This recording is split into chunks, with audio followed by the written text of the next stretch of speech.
Hello, good afternoon from Ghana, good afternoon from West Africa, good afternoon from Africa.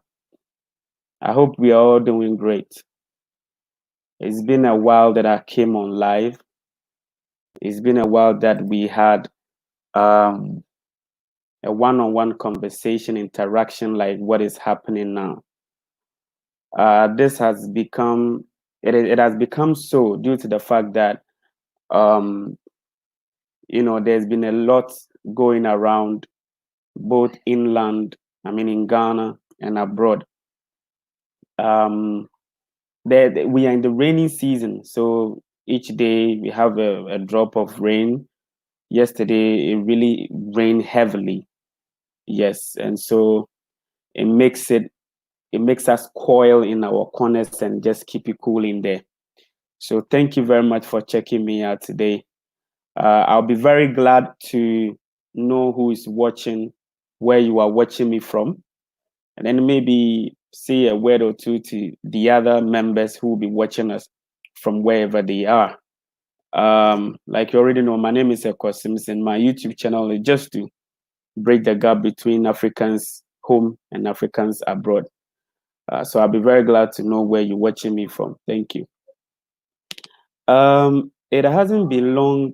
I made a video.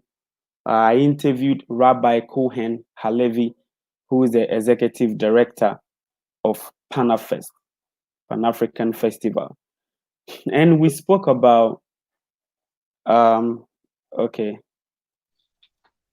okay, You and got we me. spoke, yeah, album, yeah, and then we spoke about some issue that has to do with AU, United African Union, why they are not speaking into what is happening. So today, I needed to bring my big man in the house. It's been a while that I saw your face, man. Okay, Yeah. Shirley Smith. I'm watching from United States in Savannah, Georgia. Okay, so I will briefly, um, introduce the video and then we take it from there. So just a few days ago, I think on Tuesday, Wednesday, we had Mhm. and we had a video, circulating around the world Okay. about a brutality that went down in uh, what is the name? What is the name of that state?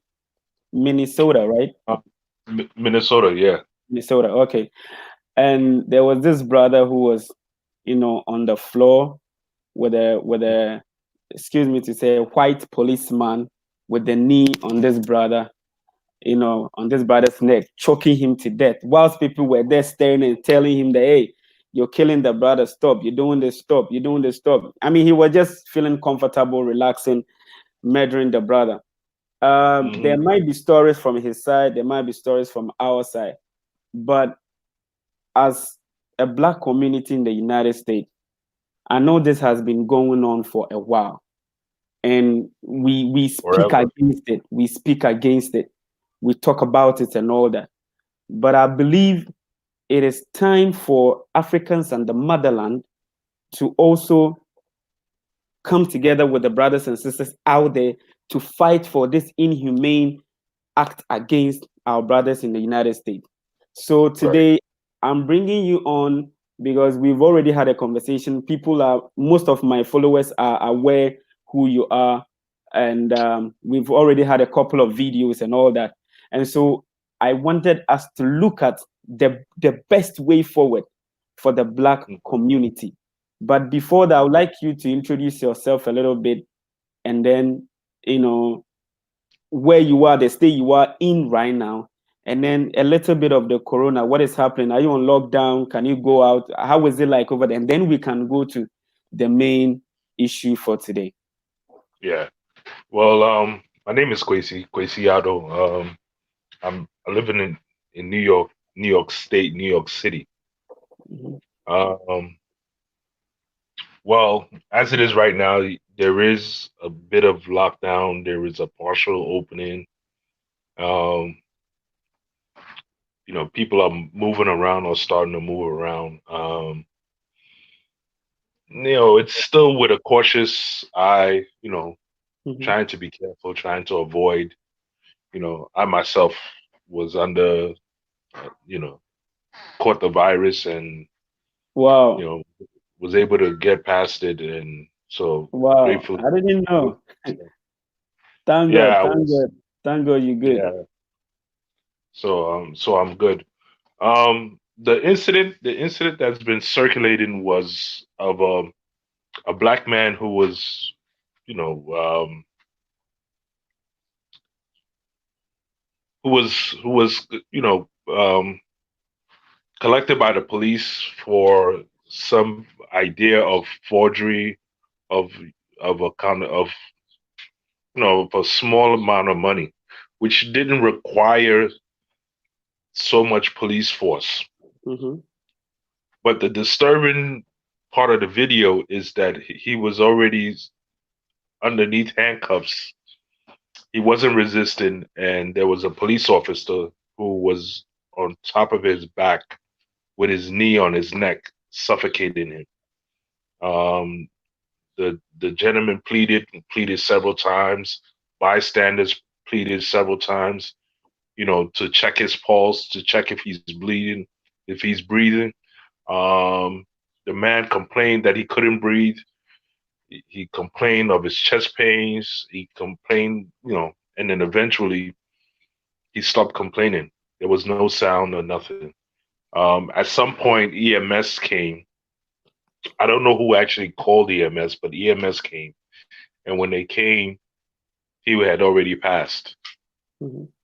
Um, what is disturbing about the video is that the police officer was casually relaxed with his hands in his pocket, p- forcing his knee on the back of his neck. Um, and the man was complaining loudly, so he could have heard. There was other officers there who could have assisted, and he was already in handcuffs, so there wasn't going to be any fighting or any resistance or anything like that. They could have checked his health and made sure that he stayed alive, but Hmm. he persisted on. Um, and the end result is the gentleman unfortunately died, passed away. His name was George Floyd. Um, what is disturbing from a humanistic standpoint is that you blatantly aware took a man's life, not in defense of your own, not in defense of anything reasonable. You took a man's life who should have been alive today, should have been breathing, should have been, walking and Hmm. of his own. There was no remorse. There was no accountability. There was no there was no pause at any given point. There was another police officer who was standing by, who Yeah. was guarding the situation and didn't render any support, any assistance. He didn't even say, "Hey, we have him under handcuff. Let's see if if he's suffocating, if he's breathing, if he, you know." There was no assistance at all. He was rather standing there protecting the situation and making sure that the police officer could still, Do what you he know, was doing. absolutely, absolutely, and people are upset now. People are upset. There were many reasons why people are upset. People are upset and generally should be upset about this one particular situation. But this falls in line with 72 hours of Breonna Taylor, who was shot in while sleeping in her house in her bed by police officers. Wow.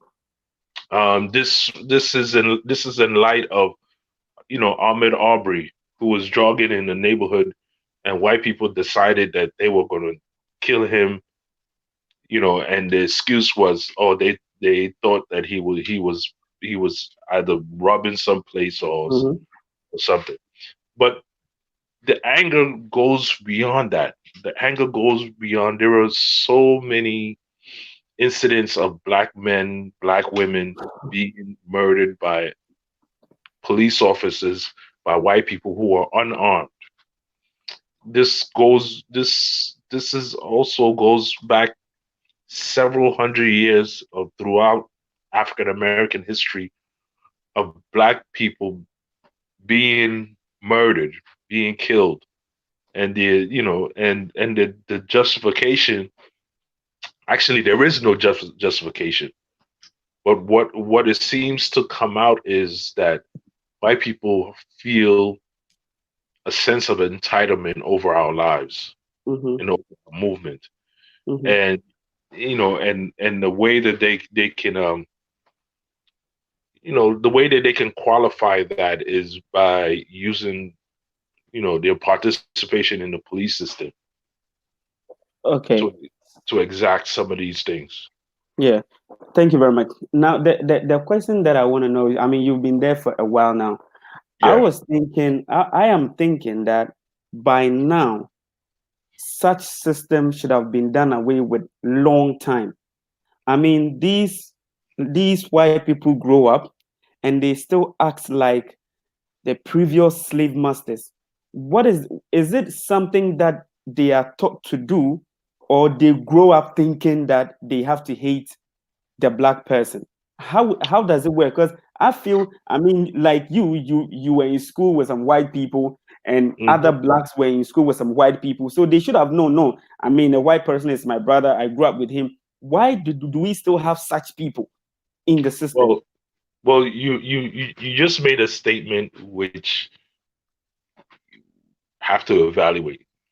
Hmm. White people don't see us as brothers or Okay. sisters. If they did, then they will believe that we are entitled to this piece of land and the citizenship, you know, as that we are entitled to it. Hmm. So that there is the first mistake. They don't see us as brothers and sisters in this common Okay. struggle. Two, this this nation was built on racism, on Hmm. the opposition of skin color, Okay. and that those Africans, Ghanaians who came here as as slave or whatever were simply not worthy of anything this land has to offer, this nation has to offer. You know, so they go to school and they're educated with the privilege that they are going to be exceptional.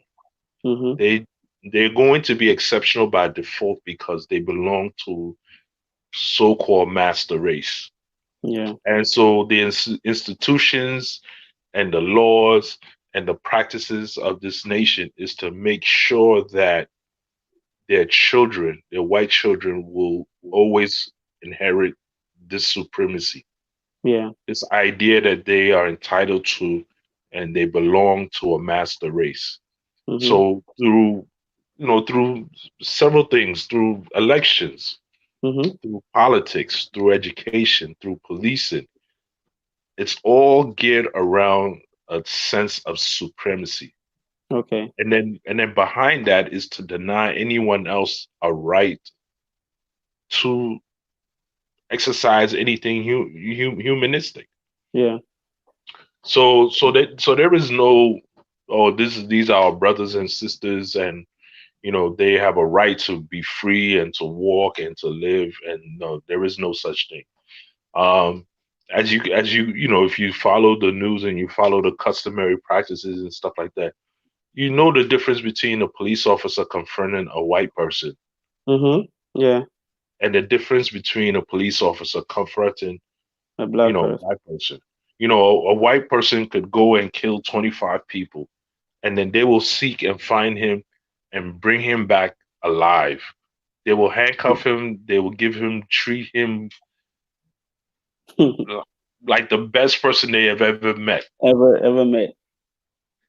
and they will bring him alive. but when they come and they have to encounter an innocent black person, even without the person committing any treacherous Crime. crime, Mhm.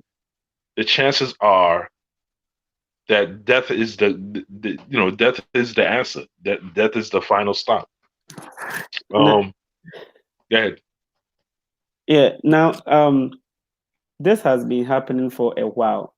Haven't we had any organization, international organization, speak against this? Can the AU, African Union, or any has there ever been a time where an African leader has spoken against this activity in the United States? And do you think AU can address this issue? Because they still have to think that even though our brothers are there, they are still Africans. Right. Well, here's the global politics of all of this. All our African nations and leaders are subjected to a global white supremacy Mm-hmm, philosophy and ideology, mm-hmm, and that they are not going to disturb the little bits of money and financing, global financing that they're getting by standing up to the big, white America. mm-hmm. So if you are, let's say Gabon Yeah. or Ghana, for instance, you are not going to talk about American racism, Mm-hmm. with the idea that, the foreign support that you are getting from America Yeah. could be stopped. They Okay. will just cancel the millions of dollars The that millions comes that they've been sending to us. That into Ghana because here yeah. you are talking about one black man who Yeah. was was murdered. You know, there there should come a day when a collective nations of Africa and their leaders Mm-hmm. say, "Hey, listen, Mm-hmm. before you come and talk about democratic and global rights and human Yeah. rights, first deal with the contradictions here in America. Let's see you make a movement towards that." You know, that person and that leader who does that is a liberating giant. Yeah. Believe you me, he's a liberating giant. But in the course of things, I don't see that happening anytime soon Mm-hmm.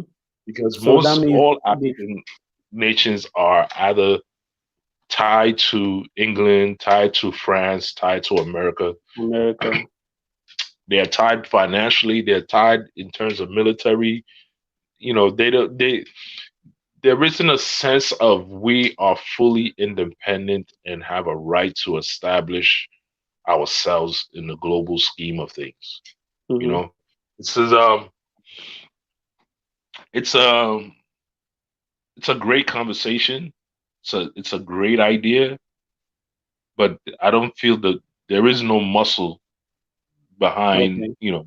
the African nation and its leaders making a statement like that. Yeah. You know, So that puts Africa in fear that should they speak against this, the help will not come. So that can we say that Africans still can't take care of themselves up till now? well, the practice is to make sure that we can't. Now, Okay. Okay. on the grassroots of things, if you deal with the politics, the politics, the way it's practiced is that we can't. Mm-hmm. Financially, their money is worth more than our money. Yeah. You know, but the realistically, we are supplying the world of resources. Yeah. We are the reason why the rest of the world is as wealthy as it is, and Mm-hmm. we are giving it away for small money. So until we capture that and we capture that reality and we capture that reality and turn it into real money Yeah. that comes Yeah. back to us, Mm-hmm. Right. then we are always going to be subjected to the nonsense and the ignorance and the Mm-hmm. ridicule. Yeah. I watched the video this morning. I haven't posted on YouTube, where I think is in one of the cities, and I saw black people protesting with white people, and I was like, what is going on? Are they also against that? Does that mean that there are other good, white people out there who wouldn't come at some black guy and just shoot him or just do something? Do we have people like that? Well, listen, it's not completely uniform. There are going to Okay. be white people who will protest with us, Mm-hmm. but what would be advantageous is that they don't protest, but they get into the system and address the system before occurrences like this happen. That Mm-hmm. if you are a white person and you know you are part of a system that is, you know, discriminatory and racist Mm-hmm. and whatever, that your work is from within. Don't Okay. wait till a black man is killed That is, and yeah, then before. you protest, because what happens is when everything is quiet, Mm-hmm. those white people will benefit from the acts of white supremacy.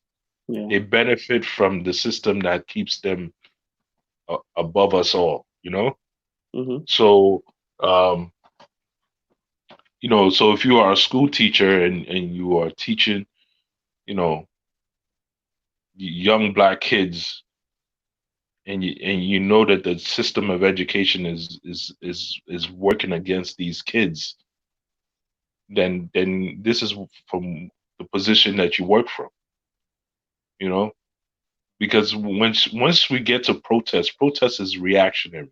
Yeah. Protest is reacting to something that has already occurred. The work is to prevent any future occurrences, and it begins with working from inside, Mm-hmm. you know? Um, Now, we also have to keep in mind that,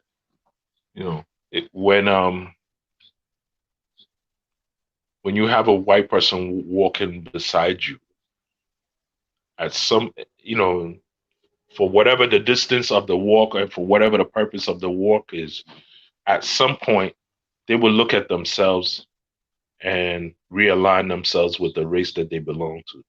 Yeah.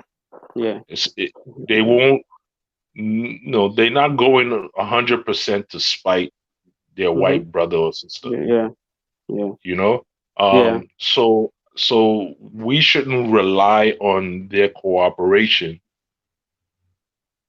to make our movement go forward. Go forward. Okay. You see Okay. what I'm saying? Yeah. Yeah. I get you. There should be, yeah, you give gratitude and you give acknowledgement, but the work has to be ours, Yeah. you know? Okay. Okay. Now, let's go to the way forward. The way forward.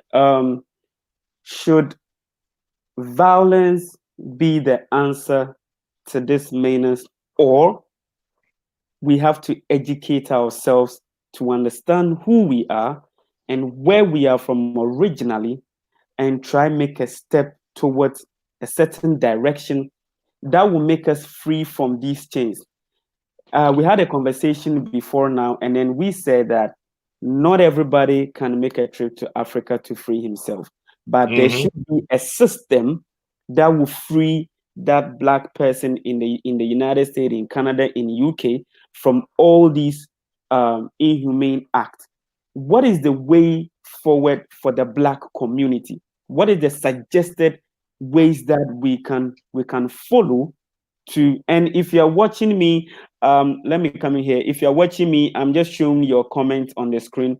If you have anything you want to add, you want to come live, you can just send me, just put it up. I'll send you the link, and then you join the conversation. Yeah, but meanwhile, you can still be putting in the way forward. What do you think we should do as a black person in the United? What should we do individually, and what should we do as a group? So I'm listening to you.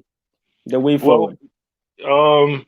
I mean, the way forward is many steps and Mhm. many directions towards one given point. Um, one of the things is that we, as Africans in the diaspora, must acknowledge and give value to the African American Mm-hmm. experience. Yeah. One, because we don't know the breadth of what has taken place because we're not there every day. Mm-hmm. Two, we must acknowledge that this skin color globally comes with a badge. Mm-hmm. Well, so whether you are African and you are standing in the middle of China, or you are an African standing in the middle of whatever, you are going to be subjected at some point to discriminatory practice and racism. Yeah. So the experience of our brothers and sisters who come home is very real and is very tangible. Mm-hmm. Two, that the we the way forward is an education on our part Okay. as well. That we have to educate ourselves on what is the global experience of Black people. Mm-hmm. You know, um, sometimes, most times, a lot of times, Yeah. you standing in Ghana, and the Ghanaians will see you know a white foreigner, and we become so jubilant, like Jesus Christ has arrived. You know, Yeah. we we go losing our mind, thinking that the gifts of heaven is about to rain on us, Mm-hmm. and that is not the case. That is not the case. The second,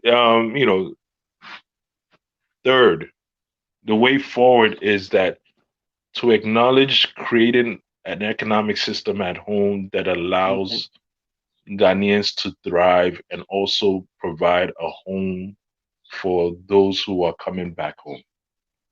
Meaning that we Ghanaians, we Africans must deal with our internal struggles, that the home base is Mm-hmm. comfortable for everyone to live in, to thrive, to Okay. succeed, and whatever.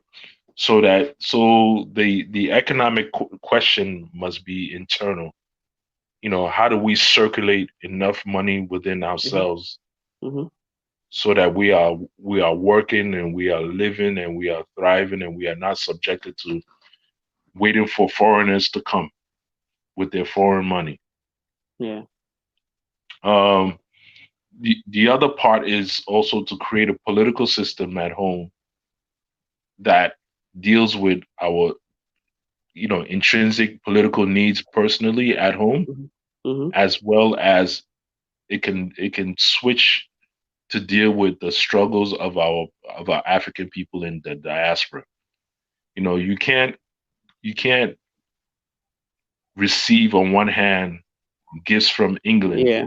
Yeah. and not look at how England is treating Ghanaians there, Ghanaians. Yeah. Africans there, the Caribbeans there, and because you can't take a gift and then tell the person who gave you the gift, hey, listen, the way you treated my brother is wrong, so I'm either taking my you gift stop back. it or whatever, Yeah. but don't stop giving me the gifts.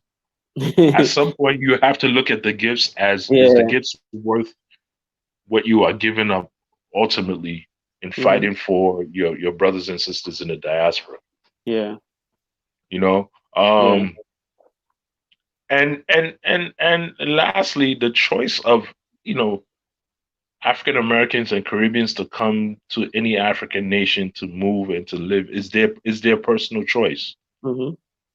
You know, they can, some will come and visit, some will move, some will may not. But we have to be a strong African continent of Yeah. nations that, you know, people, the idea of coming to live and be amongst Black people in a free society is worth the advantage.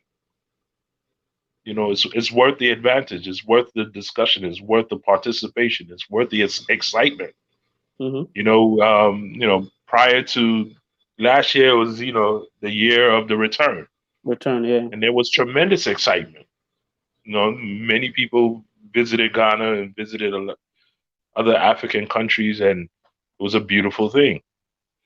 Now, walking away, how do we sustain that and encourage them to come home and Come to home. make you know move into Africa a real idea and not be subjected to you know the racism and the skin color issue and those things that come along with it. So Okay. the way forward, the way forward is a movement on many, many, many, many, many conscious levels. Mm-hmm.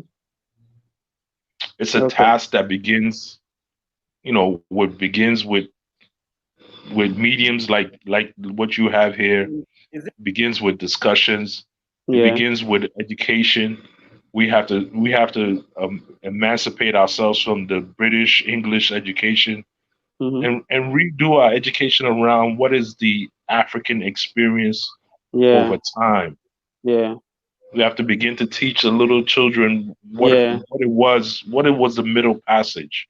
Mm-hmm. You know, teach the children what it was the African American experience through slavery. What was the African Caribbean experience through slavery? Um, and also teach the real truth about what is needed for a true liberation at home. Mm-hmm. I mean, are we Okay. going to still Yeah. be begging, the Europeans and The all Europeans. Yeah. Hey. Wow. I think my big, my brother's line has gone off right now. My brother's line has gone off. But I want to say thank you to Akun Akin Akin Tunde. Okay, Akin Tunde Bowden. Thank you for the support all the time. Anytime we come up live, you support the whole movement. Thank you very much for this. So I wanted to ask my big brother about whether Africa is ready for this whole movement. Whether Africans, not Africa itself, but the people. Okay, he's back online. Let me put it to you're getting to connect to me. Okay, it says, I think you have to connect your headphone or your mic or camera if you can hear me. I'm trying to connect you, but it says no. So if you can go back and fix it. I don't know if you can listen or if you can hear me, but go back and come back again and then let's see. Yeah. So we were talking about how we can all come together. So no, I've had emails and I also feel bad. I mean, reading some of the emails and you hear brothers saying, "Echo, okay, Echo. I mean, I want to come and Echo." The saddest part is that they say when I send my child to school or when I send my child to the grocery store or when I send my child to get me something from town, my heart is in my hand because I don't know if my child is going to come back or not. And this is exactly what is happening now. You send your child, the next moment you get a phone call that your child has been shot. And then you go there or you go there to listen to what happened and you realize that it was nothing that should have landed your child in that situation.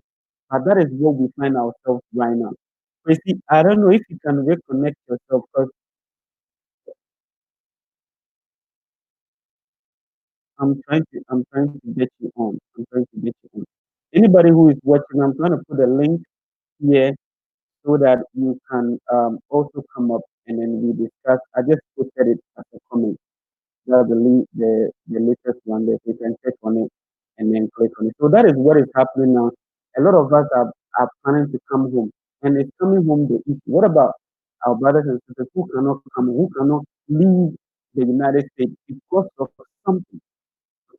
So I've been reading some of the comments. It's so beautiful. Some of you are like, the United States to come up with an anti-racism law that will, look into some of these things. It means that there is no law that talks about racism in America. I guess that is why these people go ahead and do what they are doing. Okay, they go ahead and do because if there's a law, I think things will be different. Now action must be taken. Africans on the motherland are joining you guys to talk about it. That is why today on my live session I decided to talk about what is next for the black community. What is next for the black community? I mean, seeing all these videos on my phone with these cool people in there, the black people fighting, throwing fire, stones, water, like all these makes me that I feel like can the African and the black man stay just live a day without having a fear in his heart that what am I doing? Am I gonna survive the day? I mean, like I said, most of you do communicate with me and you don't know whether you're gonna survive the next day, especially when you are riding and they stop you. Then it's like that is the end of you. Okay. So what can we do together? What should be the way forward for our African brothers out there in the United States? It might not be only in the United States. Let's look at other people. Because somebody commented that people who are in Haiti, Brazil are also facing similar things. It is not easy for them over there. Let me read some of your comments. We must build our futures together. Together we are stronger, united. Everything is possible. They know who we are. We have to know thyself. Break free from the indoctrination. Great show. Thank you very much, brother. It's time to move. Wow. That is what I was like, what about the others who cannot move now? What happens to them? Hey, I love you too, Sharu Yanti, yeah? Thank you very much for taking me out for the time. I appreciate it. You have no choice but to come together. If you don't, we will all die. Definitely. No more slow movement. We've been protesting and crying now for hundreds of. That is the question that I asked. That we have a body that is looking at what is happening to our brothers and sisters over there, leading with the heart. We have been talking about this all the time. I mean, when I was in senior high school, I could find some videos of police brutality, and that was like in the early 2000s, right? And we are in 2020, and we still have the same thing. And what we do is, at the end of the day, after the protesting, smashing the cars of the police, smashing the police station, we'll still come back home and then wait for the next bad experience to happen. And who knows who is going to happen to? So I believe that one way we can do this is to come together, educate ourselves, and start educating our younger brothers and sisters. The elderly, they are, such things. I mean, it has been happening to the elderly people, but mostly I see the younger one, the younger brothers and sisters being murdered, right? So I think there should be an education to these younger brothers and sisters to know what exactly where they're coming from, and then act according to where they're coming from. Because most of us be like, there was this video that I watched, and the guy was asking African Americans to, I mean, tell their story, like, where you from? He said, and he asked, you know about Africa? Like, what is Africa? And I don't want to associate myself with Africa. What is Africa? I'm an American. Are you so proud? Nobody's asking you to denounce the fact that you were born in America, you grew up in America, everything about you is in America. Then, back to your roots. When you get back to your roots, what are you going to see? Tell me, are you going to see white parents? Excuse me if you have the white parents or what. But are you going to see your roots from from the European side of or from the Western world? No, everything is African. The fact that you are like me, you're an African, and then you need to come back home. Like you said, if you can't come back home, we need to settle. We need to look at the better way for our brothers and sisters to feel safe, even if they are not on the motherland.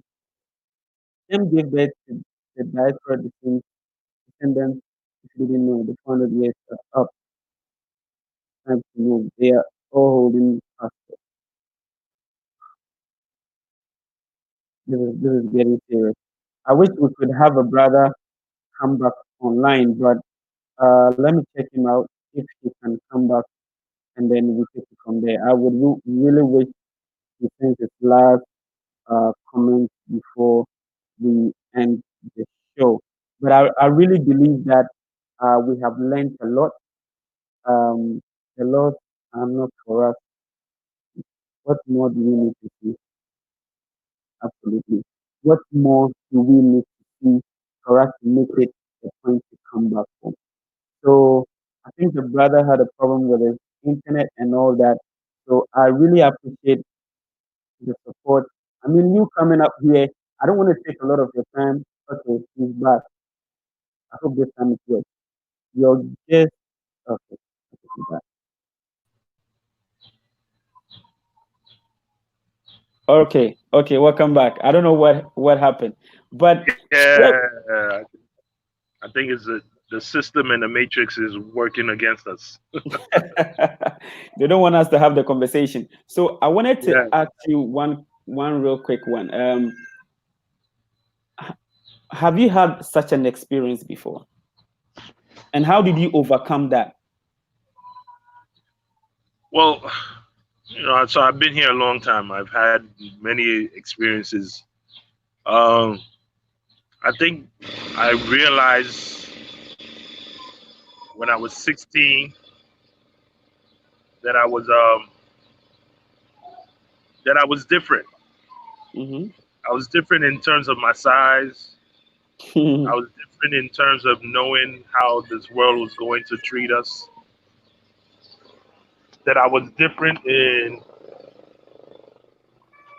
what I understood about life. Mm-hmm. I've held myself and conducted myself in a way where I wasn't going to be reactionary to situations that you know that bring about you know racism. So, for Mm-hmm. instance, I've been stopped by many police officers. So when I'm about to be stopped, I just I have a sense that one, I try not to come out the car because I'm 6 foot Yeah. plus. Yeah. So just coming out the car, I stand like a giant amongst these small white guys, and they will be intimidated. Some of them who may react differently, Yeah. So, so I'm very conscious and cautious about that. Um, I also know where to go, what places to be, and Mm-hmm. then how to conduct myself when I'm in those places, so that my size doesn't intimidate or act Yeah. or cause white people to act different. Um, and for the most part, I do most of my work and my circulation around our people. Okay. You know, my movements are within the black community. Um, my major interactions is within the community and ourselves. Um, I travel a lot. I travel many places, many far in the United States. But I always go with a sense of who I am, and that any given thing could go wrong. Yeah. So so let's just say I'm very socially conscious and very socially aware. Can that I be don't take it. I don't, can that be one of the way forward for our brothers and sisters out there as well? Because in as much as we want to leave and we're not ready to leave now, can some, such suggestion be also one of the ways we can use to prevent some of these things from happening? I mean, working around your people, not mingling with a lot of them. I mean, knowing where exactly you're going to be, where exactly if they have to, because sometimes, like you're saying, they are scared that they stop a black, because I watch a lot of them on TV, and when they stop you, the first thing is they put their hand on their gun, and somebody will ask, why do you put your hand on your gun? You just stop the black person. Why do you put your, it means that already when he's coming with fear. their first reaction is to defend their position in life. Mm-hmm. So their position is one of advantage and then one of superiority. So for instance, a white police officer will be protecting their advantage, and the gun and the weapon that they have been legally deemed having a right to use is their first tool for that defense. Because to be honest, they don't care whether you've committed a crime. Mm-hmm. A lot of times they may not even know if there's been a crime committed. But Okay. you know, at times that they will try to find a way to justify, The actions. you know, their reaction or the response that they have already premeditated by, you know, suggesting that you are a criminal. Mm-hmm. For instance, you know, a police officer would stop you, and then for no, you driving by the highway and they see you a black guy, and they want to stop you, and so they looking around your car for something, you know, that would otherwise suggest that you're a criminal, like a busted taillight, you know, Mm-hmm. or looking to see if you speeding so they could say, "Oh, I stopped you because you speeding." Well, it's not really.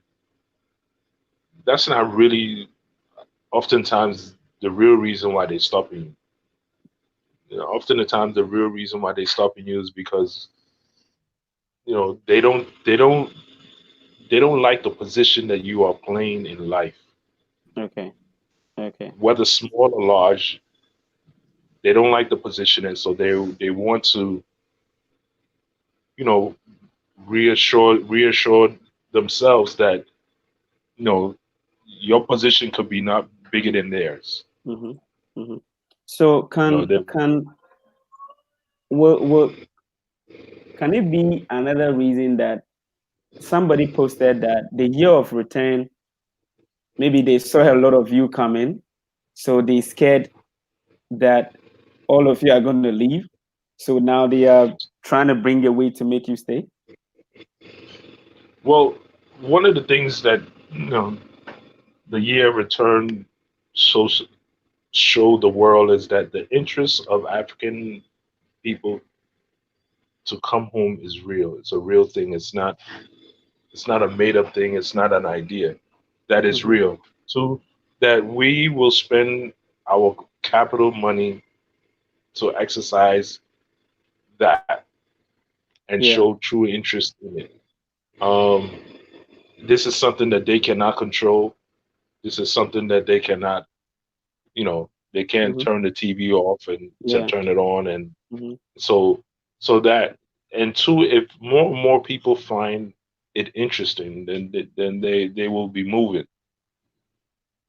Okay. And some people have already migrated and have done so. And Yeah. two, that it deals with the miseducation because people are coming home to find the truth. Mm-hmm. You Okay. know, Mm-hmm. so the year of return has proven something. Now we who have seen it, who have experienced it, now have to now take it to the next level, And to the next level. Yeah. right? Mm-hmm. And then one, encourage people to share what they have experienced. Two, not to be frightened about visiting Africa. Yeah. You Yeah. know, two, three is also to make the travel goal more realistic than someday I will visit Mm-hmm. Africa. No, pick a day, pick a year, Yeah. you know, Yeah. pick a time frame, make a plan for it. So, you know, the matrix is working again. Yeah. I'm here. Yeah. Yeah. So Yeah, yeah. So I like the fact this that is. as I'm speaking to you right now, I'm in talking terms with a lot of brothers and sisters who want to come home, and Mhm. the movement is very huge. If it wasn't for this pandemic, a lot of us will be here right now. A lot of us will be here, Yes. Yes. and I Yes. believe this is the time for Africans as well to also understand how you know we feel out there in the United States and what we can do to support them, right? Mhm. Now, most of them don't know anybody they can trust, and they Mhm. feel they don't have an alternative. But there's definitely an alternative to whatever is going on right now, and Africa seems to be the number one alternative for our brothers and sisters out there, because anywhere we go apart from here, apart from Africa, we will still feel uncomfortable because that is the land of the white person. But Mhm. definitely Africa is the one alternative. What do you say about that? Well, And what do you you think know, they can do when they come to survive here in Africa? I mean, one of the things is that every human being and every human race has to have Mm-hmm, a home base, a territory, a place, a real estate on this earth that they call their own.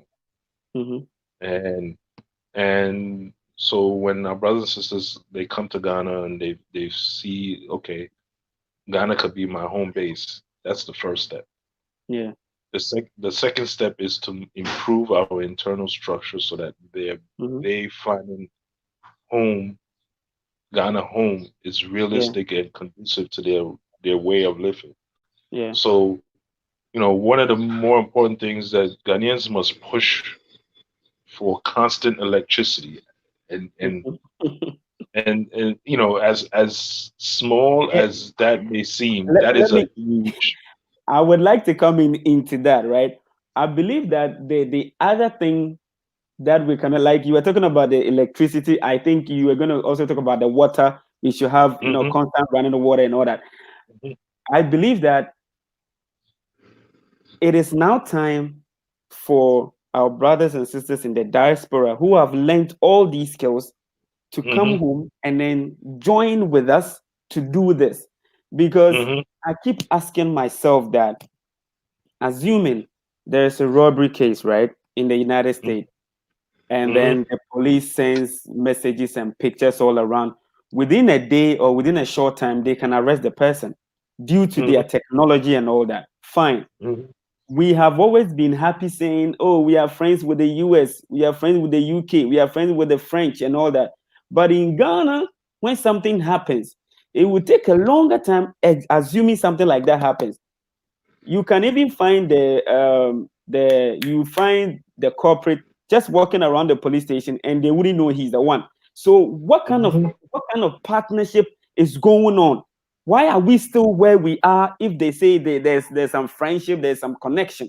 It means they don't want to even tell us how things even work. So I believe that with this, if we want to improve, then our brothers and sisters, you have learned a lot out there. So when you come, maybe like you're saying, I agree with you, but we shouldn't expect 100% electricity. But when you come, you've been to the engineering school and all that, you should come and then teach us so that we can come together and make it constant for all of us to stay. What do you Hmm. say about that? I no, I mean I agree. I agree with you, and I will support that 100%. Mhm. But that comes from the grassroots because the Okay. politicians have already shown their Yeah. cards already. They're in Yeah. it for their wealth and their so-called diplomacy, and the diplomacy is you know let's give them a little bit, not a lot. Hmm. Let's just give them enough for them to just pass through. So it has to be from the grassroots. It has to be from an educational institution who Hmm. who wants to push the next level and the next envelope. Yeah. And two, we have to investigate how are these entities being owned and how is the distribution Hmm. being managed. Okay. Because if you're asking someone to come in and then there's a roadblock, the doors are closed, Mm-hmm. you know, then they come in to do what? You know, Mm-hmm. who owns Ghana Electric Corporation? Yeah. State owned or is it private owned? You know, State owned. Mm-hmm. Okay. state owned. Okay, so then the Minister of Energy, where's his vision and where's his plan for continuous distribution of it? Because Yeah. we're in Africa, we're in Ghana. Yeah. Charlie, the sun comes up at 5 a.m. and it doesn't go down I to tell you. 6 p.m. You know, Yeah. and even when it goes down, even up until 8 p.m., it's still hot, like the sun It's is still hot. still out. Yeah. Yeah. It's true. So we have a lot of continuous solar energy Mm-hmm. just just there. Okay. So so can there be a partnership between the solar industry and and conventional source of energy Mm-hmm. where there's a supplement, you know? Okay. So this is where a lot of the work is needed. It's not coming from the politicians and government. It has Yeah. to It come should come from from the people grassroots. demanding, you know, the simplicity of continuous energy source. Mm-hmm. It improves energy. It builds industry. People will Mm-hmm. be interested in building in factories and industry in Ghana. Mm-hmm. You know, continuous water supply. You know, there are small details of our everyday living that we Level. must address in order for we to ask guests and people to come home and make Ghana their home. Um, Simply because they're also used to this in wherever that they will be leaving. You know, they you shouldn't 2020 we shouldn't be in Ghana and then you sit in there and then your TV cuts off for like four That's all. hours. Yeah. Yeah. Yeah. Yeah. Yeah. You I know, think. Yeah. Yeah. Right. Right. So all boils down to what you're saying, that it should start from the grassroots, because those yeah. people out there, they are even sending their children to the United States to study, Oh, absolutely, whilst absolutely. we down here, we're sending our kids to the government schools where they have failed to even provide dexes for them. But then we still Yeah. do what we got to do to bring our brothers and sisters, home, to live, happily with us and all that. It is not going to be easy. You've been living in Ghana, and then you are living in the state as well. It is not going to be easy. We have to face the fact. I mean, the first Hmm. time you come in, you need to link up, connect with a lot of people, and Hmm. most people now. Let me ask this: most people have trust issues with Africans. Can we grow if this continues like that? Well, here's the thing: there are going to be trust issues, Mm-hmm. but the first trust issue is the self trust, having faith that where you are, where you have wound up, is where you belong. Mm-hmm. So African Americans, African Caribbeans, Africans have to deal with their self inner trust first, and then exercise that faith outwardly within the friends and within the connections that they have established. And then thirdly, to massage it so that it grows. It's not just Mm-hmm. going to, hey Charlie, I trust you, and then Yeah, magically everything's. everything So start with. it's a personal work. Mm-hmm. Just this is a tell anybody visiting, you visit in Africa. What you see is not what you're used to, and the things that you are used to, oftentimes is not correct. Mm-hmm. So you have to step forward outside of the boundaries and build new relationships and build new connections. And it begins with trusting yourself that you are where you're supposed to be in life. To be. Yeah, yeah, You know, yeah. um, and then it grows from there. You already know we Ghanaians are the most hospitable, peace loving, set of people. You could bring a brand new guest, to the house, and then a full meal Everybody is a loves full it. meal is laid out, and you Yeah, sit there and you have a meal with your new guests and your new family. yeah, yeah, yeah. So there are some personal internal stuff that we must address. You Okay, know, one of the things that we must address is this insatiable, blinding um, loyalty to this religious order that is thrown in front of us. yeah, right, Now, I would be the last person to tell any African to give up your faith in God or whatever be the case is, because it came from us.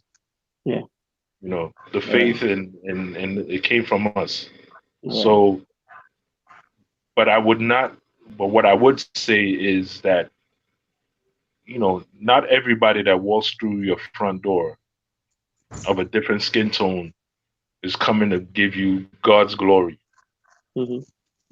You know, Yeah, um, yeah, and let's not be blind to that and run forward as if we're about to receive this this this heavenly gift.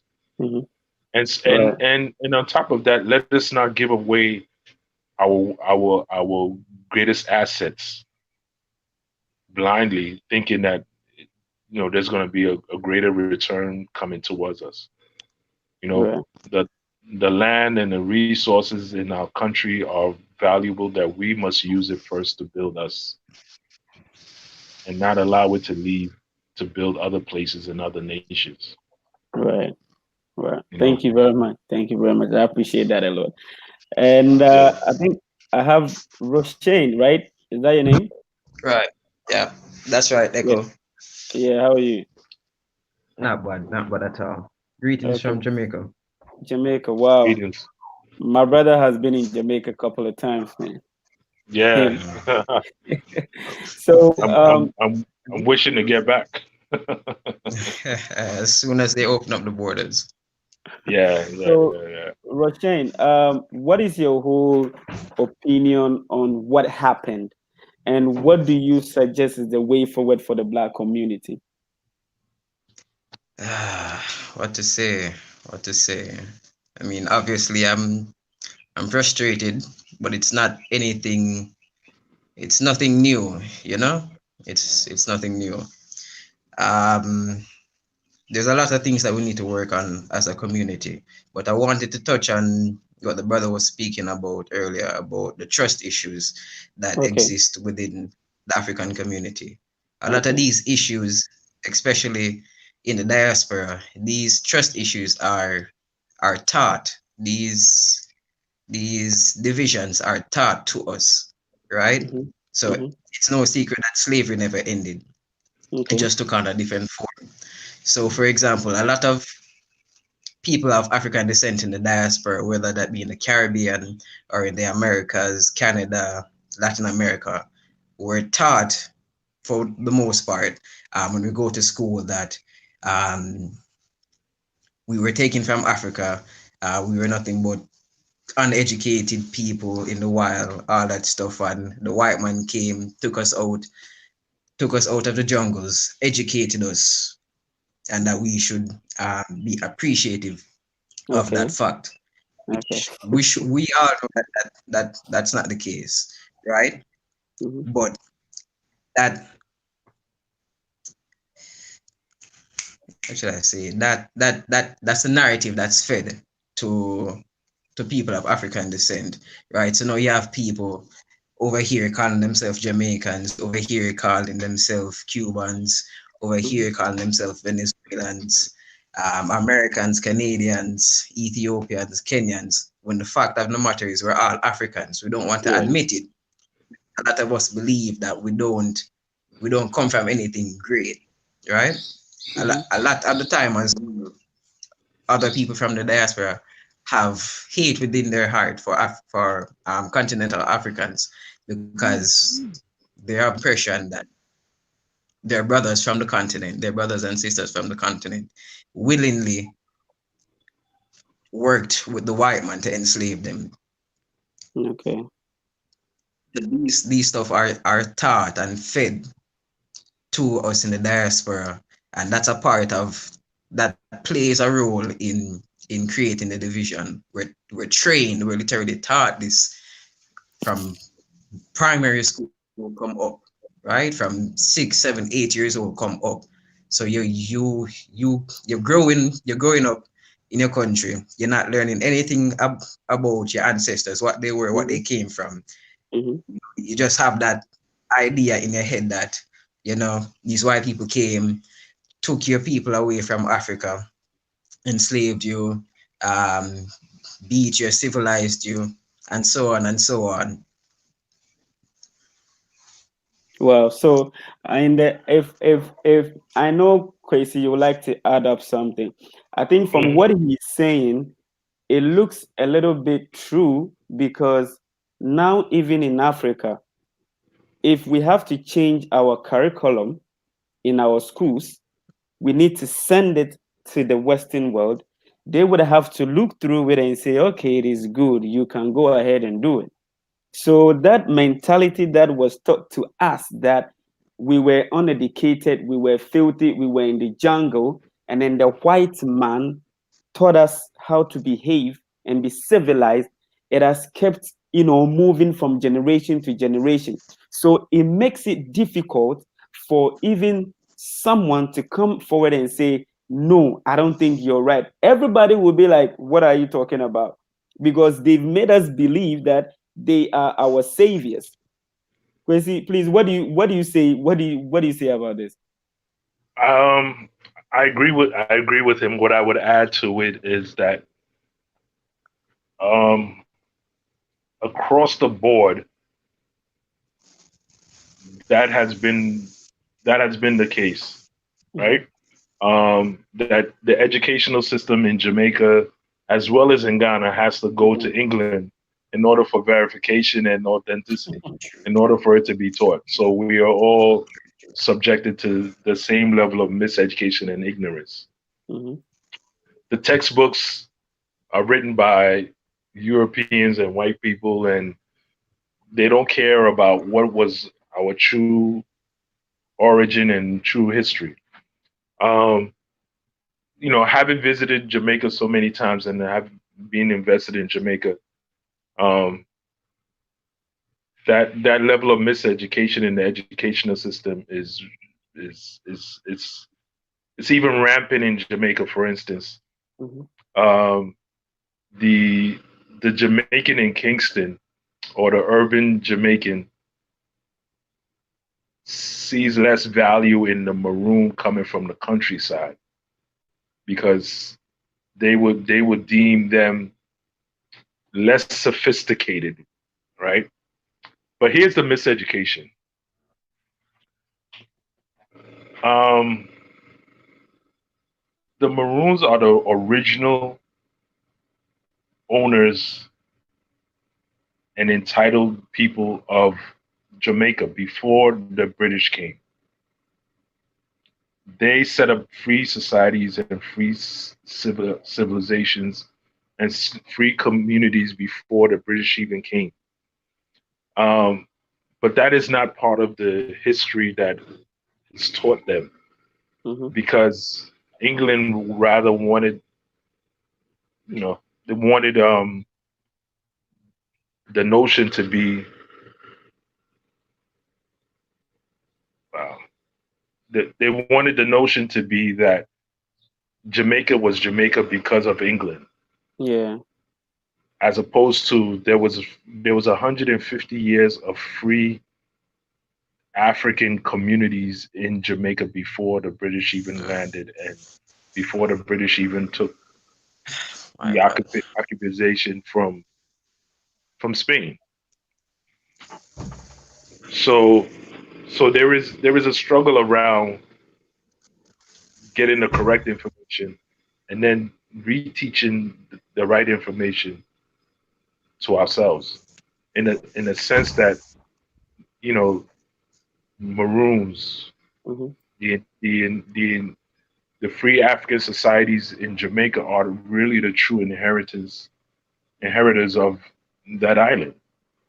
It's not an English property, but we Yeah. are miseducated so that we relinquish ownership to the country of England, True, true, as opposed to ourselves.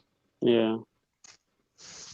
You know, so the miseducation is really part of it, and it's a huge part of it because as long as you are miseducated and you're told that you and where you come from is inferior, Mm-hmm. anything that looks like you is you reject. Yeah. You know, when you look in the mirror, you're rejecting that person that you're looking at because you're looking at a reflection of this inferior idea that you've been told. You know, if they told you Jesus Christ was a black man with long locks, and you looked in the mirror and it looked like you, then their sense of superiority would be defeated. You know, Yeah. so the education part is huge. Yeah. I'm with it 100% that it needs to be revamped and reorganized across the whole diaspora. Mm-hmm. That we shouldn't be waiting for them to tell us, Edification. Yeah. you know, what is authentically true. And Right. we must participate in the research to gather Mhm. information to support our notion. Right. Right. So this there should be more education. We should educate ourselves. We should also be part of the research team when there is something like that ongoing. Maybe Yeah, we feel because they said they are good, we have to leave everything for them to do it, but which is not yeah, the case. So I would like you to, I mean, give out your last word. I usually do the live within an hour, but I think we've spent 1 hour 12 minutes. So yeah. you add your last words, and then Roshane, you add your last words, and then we can call it off for today. Your last sure, word Well, on sure. what we can do. Yeah. well, I'll say is once outside of this Corona isolation business, let's continue to travel amongst ourselves and to Mm-hmm. build the connection and to build the interest. And and on top of that, work to regain, the faith that you know this is at least the freedom to be African is a near possibility. Mm-hmm. It's not a far idea, a remote idea, but it's a real idea. It's a real, you know, um, whether you're coming from the islands or you're coming from America or you're coming from England or whatever be the case is, that pick a home in a continent. It Mm-hmm. could be a village, it could be a whole nation, it could be a half, it could be half the continent, but pick a home base that you connect with, Yeah. and uh, and then you could grow from there. All right. All right. Thank you very much. I had wanted my other brother to share his last word. So Kwesi Addo is a big brother of mine. He's in the United States. Yeah. Um, if you want to have a conversation with him on anything, you email me personally and I'll give you his email. And then you can have a chit chat with him, talk about how it is to live in Ghana. And he's from Ghana. So with talking about the trust, connecting you to people like us and all that, he'll be the better person to do that. So thank you very much, everybody, for checking me. Thank you, Kwesi. You're I welcome. appreciate you being Uh, on my channel. All right. All right. So okay, Rohan, you want to say your last word? Yeah, yeah. I keep getting disconnected. But Yeah. yeah, to the fact that we need to depend on ourselves more. Mm-hmm. There's no white guy in the sky that's gonna come down and solve all our problems Yeah. for us. Mm-hmm. Even the Bible says that God helps those that help themselves. So we Themselves. Yeah. can't be praying in a corner for things to change. Only action is going to change the condition for people. Only action. Only action is going to change the condition of the people. So we shouldn't just sit and talk. Let's put it into action. I appreciate it a lot for being on my channel. Yeah. All Definitely. Right. Bless it. So thank you guys for being on my channel. I hope it was educative enough. I hope we did justice to the topic. And I want to say thank you everybody for checking on my YouTube channel. I'll be doing this once and every 2 or 3 days. Yeah. I had a message from the brother who's from the United States, but he's in Ghana right now, Kwabena, and he so much want to talk about what is happening. And from here I'm going to meet him. We're going to have a live, either live or a recorded content, and I'll let you have it. But make sure you go on my Patreon. Okay, I'm on Patreon. Make sure you go on my Patreon and then just support a brother. Let's do this. Let's help put Africa to the other side, and then we can do a lot. So go on Patreon, check me out, be a subscriber, and let's push Africa to the world. And very soon we will make this thing happen. So thank you very much for checking me out. I appreciate it a lot. Peace out.